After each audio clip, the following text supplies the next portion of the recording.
start the experiment with me.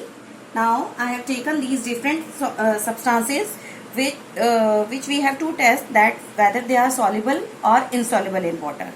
So this I have taken lemon juice, and this one is vinegar, and this is sand, and this is this powdered sugar I have taken, and this is salt, and this is oil.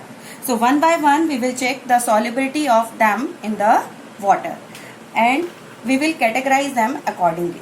So first, this I have taken, this is lemon juice, and this I will add in this glass of water. Now I will stir it. You see, it is completely soluble in water. Have you seen? Yes. Now leave it. Now it means we have dissolved one liquid into the another liquid. And this one I have told you, this is vinegar. So I will dissolve this vinegar. I will add and I will stir it. And after stirring, what will you see? You see, it is completely soluble in water. Now this is also in a liquid which is completely soluble in water. Now I will take, this is sand. So I will add this sand to this glass of water. So I will stir it. What are you saying? Is it soluble? No.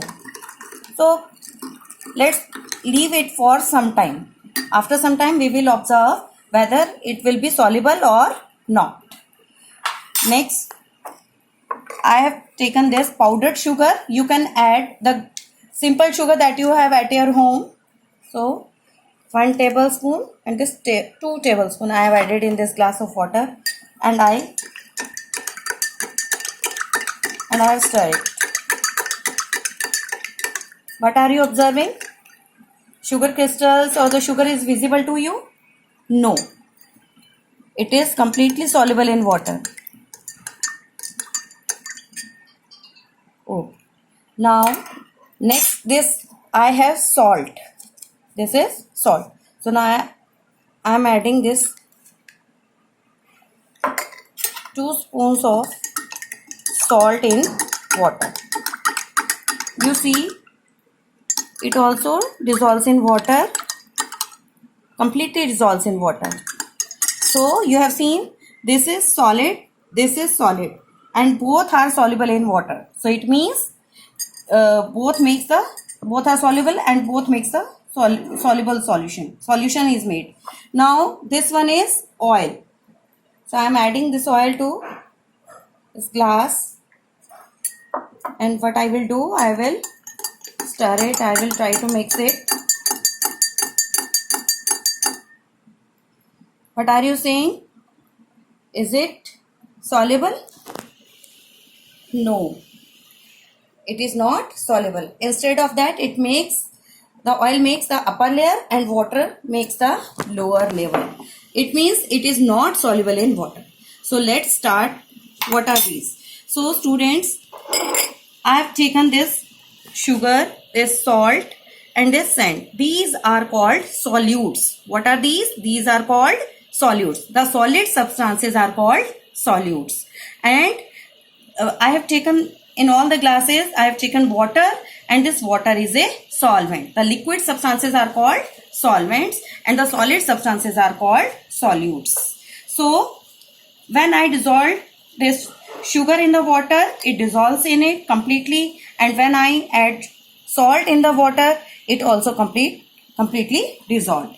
So they makes the solution. When solute is added to the solvent, solution is formed. So these are soluble substances. Both dissolves completely, so they are called soluble substances. But when I add this soil in the water, you see it is not soluble in the glass. You are seeing the sand is not soluble, so you can say sand is insoluble substance. It doesn't dissolve in the water. So Now come to in these two bowls I have taken liquids. In this bowl I have taken lemon juice, and in this bowl I have taken vinegar. Both are liquids. When I add lemon juice to the water, it dissolves completely. You can see here. And when I add vinegar to the water, it also dissolves completely. So the clear solution is formed. It means the miscible, they are called lemon juice and vinegar are called miscible liquids, because they completely dissolves with each other. Liquid and liquid, when mix each other, they are called miscible liquids. But here I have taken, in this bowl I have taken oil, mustard oil I have taken. But when I add this mustard oil in the glass and I try to dissolve it, it doesn't dissolve, it doesn't mix. Rather it makes, in the glass we are seeing two layers. The upper layer is of the oil and the lower layer is of the water.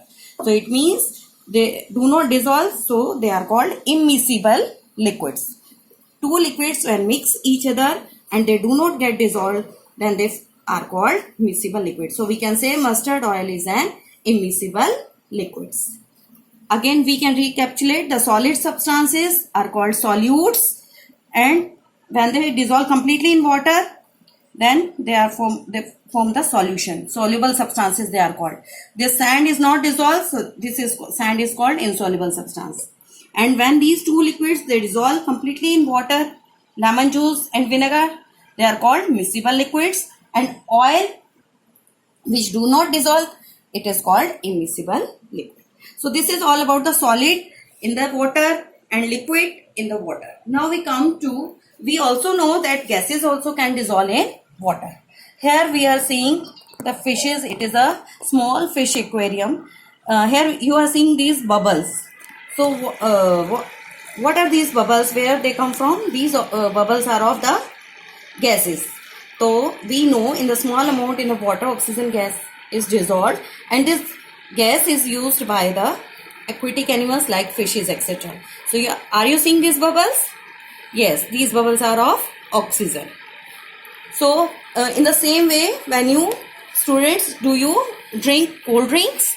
Yes, you all have drink the cold drinks like Pepsi, like Limca. When you shake it and you just open the lid, your cold drink that come out in the large amount or with the fumes, with the bubbles. So these bubbles are of the carbon dioxide gas which is dissolved in that bottle with pressure. So you can do this experiment at your home. I am not that cold drink right now, so I have told you, you can do this. You just take a bottle and you just shake it and you open the lid. You will see the cold drink will come out with a great pressure and the bubbles will come out. These bubbles are of carbon dioxide. So here I have shown you these bubbles. These bubbles are of oxygen. It means the small aquatic animals, they use this oxygen dissolved in the water. So this is all about, it means the gases can be dissolved in the water. So this is all about the solubility of different substances in water, solid in the water, the liquids in the water, and the gases in the water. So this is all about the solubility. Now I will show you, we come to the next topic, different type of changes we observe, the physical change and the chemical change. So here I have for the physical change. What are these physical changes? Physical changes means the changes which are temporary change, which can be reversible, in which new substances can be formed or not formed. So physical substances, I have taken this paper and I will just crush it. I just crush it. So students, tell me what type of change it is. It is a physical or a chemical? Yes, it is a physical change. How? Because I can flat this paper, I can strengthen this paper and I will get the initial product. No new change is in there. So I will get this paper. So this change is called reversible change. In this case, no new substances formed. So this is a physical change. This is an example of physical change, crushing of paper. Now I will show you another example of physical change. This is a rubber band, and when I stretch this, it get elongated. Its shape get changed, but when I release it, it again comes to its former position. Again, when I stretch it, it get elongated, it get lengthened, and when I release it, it comes to its original position. So it is also a physical change because no new substances form, no change occurs in it, and there is no new product is formed.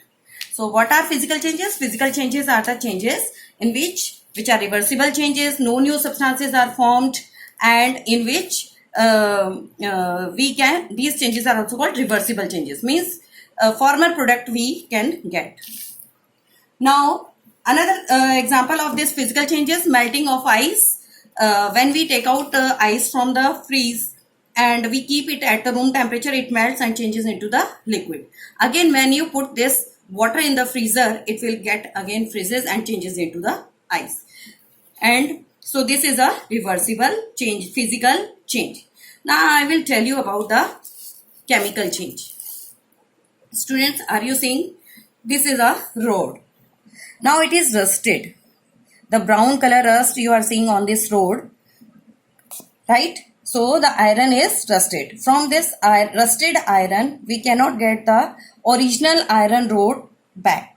So this change is the irreversible change in which new substance is formed, no original substance again we can get back. So this is irreversible change, new substance is formed.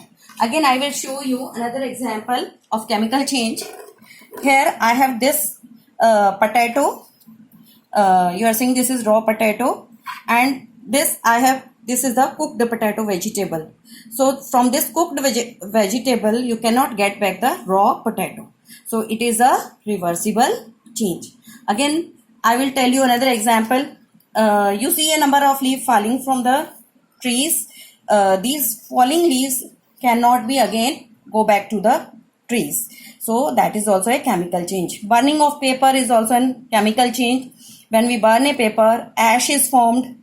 When we burn a wood, again ash is formed. From the ash, we cannot get back the paper or the wood. So all these are the chemical changes. So what are the chemical changes? The changes in which new substance is formed and which cannot be reversed. जिनको हम reverse नहीं कर सकते, right? And secondly, so we can say they are irreversible.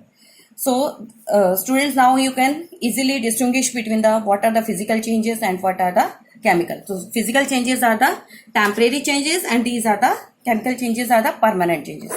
So these I have shown you by showing the different examples. There are more other examples. So students, this is all about the video.